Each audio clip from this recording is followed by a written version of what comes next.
Welcome to Woodshed Z. My name is Oskar Zybart. On the program this week, we're looking at two iconic Rickenbacker 12-string guitars. And Rickenbacker is a guitar that's always been near and dear to my heart. It's basically the reason that I started playing guitar. Watching the Beatles play them, listening to that sound was fantastic. That was what made me really interested in the instrument. And even though it took me a long time to get my own, I'm very happy to own one myself. And we're going to be comparing mine this week, a 12-string 330 model in blonde to a 360 model 12-string in black, which is currently available for sale from our friends at the Acoustic Music Shop. Now, a couple points on the 360 12-string, because it has been redesigned a few times in the history of the company. The one that we're looking at today is basically the George Harrison Model 1, because he ended up having a second one that was stolen sometime later.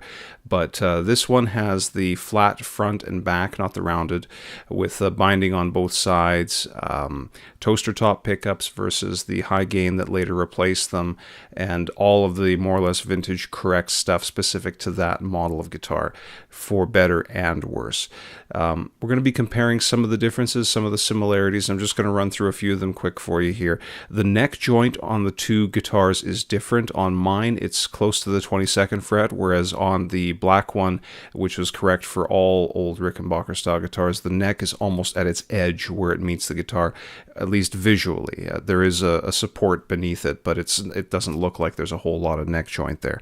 The headstock was redesigned in 2007, so on my guitar you'll see that there are slots that go all the way through, whereas on the black guitar they only go as far as they don't go all the way through, let's put it that way. If you look at it from the backside, it looks solid.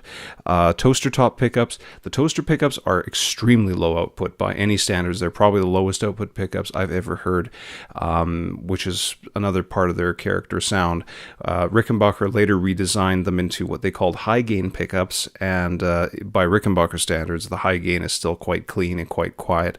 The blonde guitar has high gain pickups. The black guitar has toaster tops, just so that you're aware. Both guitars have 5 knobs, 2 volumes, 2 tones, and a blend control. The knobs for the tone are higher, which makes them the opposite of what you would see on, say, a Les Paul. The black guitar is a stereo instrument. The blonde guitar is mono, and we're running both of them in mono for this demonstration, and we'll be playing them both clean and distorted using a Mojo TC electronics pedal, just to give you a sense of what it sounds like clean and with a bit of dirt. People love to play rhythm on these guitars for justifiable reasons, but they are neat riff machines. You can do a lot of really neat stuff and get some really, really neat Pog-type effects using them. So we're going to check them out right now into our usual amplifiers. Clean and dirty, 2 Rickenbacker 12-string guitars, iconic instruments, wonderful instruments, here for your enjoyment this week on Woodshed Z.